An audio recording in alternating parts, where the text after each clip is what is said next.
Joining me now live from Seattle is Bryan, a cybersecurity expert and ethical hacker who has previously wiretapped the US Secret Service. Thanks very much for speaking with us, Bryan. What's so unique about this hack, and what were they trying to get to here? Well, it's very hard to determine someone's intentions, but the fact that they didn't go after money, they didn't go after sabotage, shows that they have a lot longer of a game sort of planned. And the fact that it tapped into 250 different federal agencies is staggering. When you've got people like Bruce Schneier weighing in, this is unlike anything we've ever seen. As somebody who has hacked into the US Secret Service, although you did it just to show them that it was possible to highlight a security flaw, what could be some of the possible reasons here? We're hearing that it was a software update, but is there any other things beside that that could be leading to the possibilities that hackers can get in? There was definitely a couple different components to this. So you had Solarwinds, who had bad security policy and procedures and implementation. So they did things badly. They made mistakes. The hackers who this couldn't be duplicated by a couple kids in their basement. It's definitely a state level, hundreds of people coordinated attack, and they're trying to gather intelligence and get information, whether it could be intellectual property or it could be biometric or information on our citizens.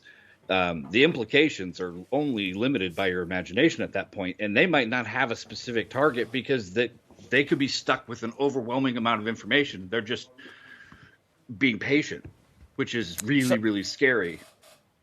You're mentioning Solarwinds there. That, I imagine, is the company that was subcontracted to do this work.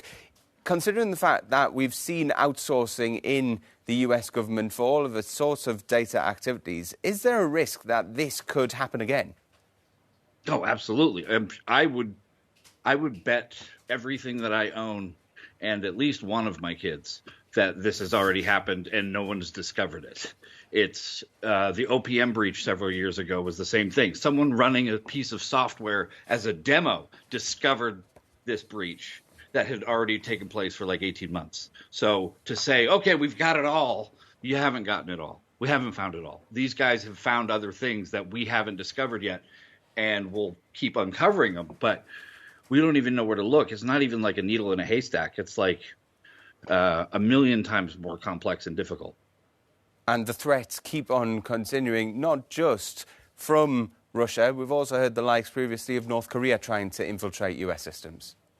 Yeah, from what I understand, there are other countries that don't like the United States and are after things that we have. So China, for one, Russia on the other, Eastern Bloc. Then you've got North Korea, who was mad about the Sony and the whole movie thing. And I mean, I thought it was a funny movie, but the idea is there's threats all the time, whether you call them advanced persistent threats. If you're on the internet at all, whether it's a phone, whether it's your Comcast or your home internet, everyone on the internet can see you, period.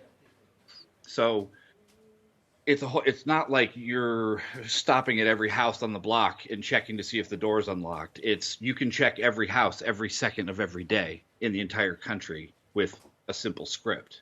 You don't have to actually have one person trying to hack into every single home.